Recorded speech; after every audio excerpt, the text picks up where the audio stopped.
So, for chapter 27, paper homework problem 1, it asks us what the electron orbital frequency is for a electron revolving around a proton in a hydrogen atom.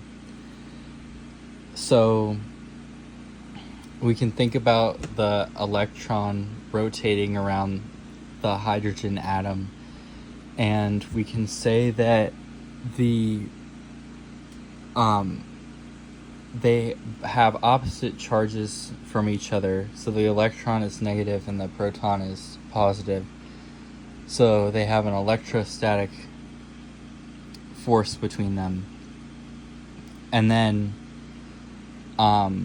we know that the force of the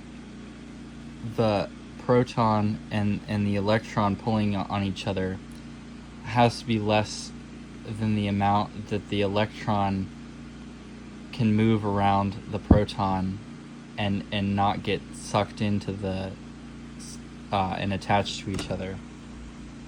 So we can say that the mass of electron times the velocity squared over r, that's centripetal force from like physics 1, and then this is the electrostatic force between them. They have to equal each other. So then this is just algebra to solve for velocity. And so it asks us for frequency. So then we have an equation. Frequency is velocity over 2 pi r. That's speed over distance. And that makes sense because it doesn't matter how fast it's going or the distance, they're proportional to each other.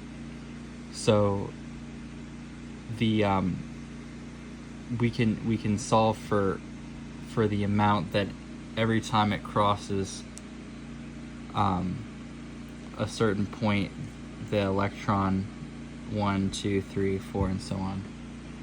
So, and we can solve for frequency, and we know it's an electron, so most of the constants are just known from the textbook or the equation sheet, except for r, that's given to us in the problem. So then we can solve for frequency. So then we can find the current of the electron and the proton. We have a fundamental equation, I equals QF. The charge of an electron is known from the textbook. That's 1.60 times 10 to the negative 19. And then we just solved for the frequency in the previous part. And then we can calculate the amps. Then for the proton, we need to recalculate the frequency because the proton is quite a bit larger than the electron. So when we go through the calculation here again, it's just the same as before. And then the charge of the electron and proton are the same thing. And then we use the new frequency here, and then we get amps for our problem.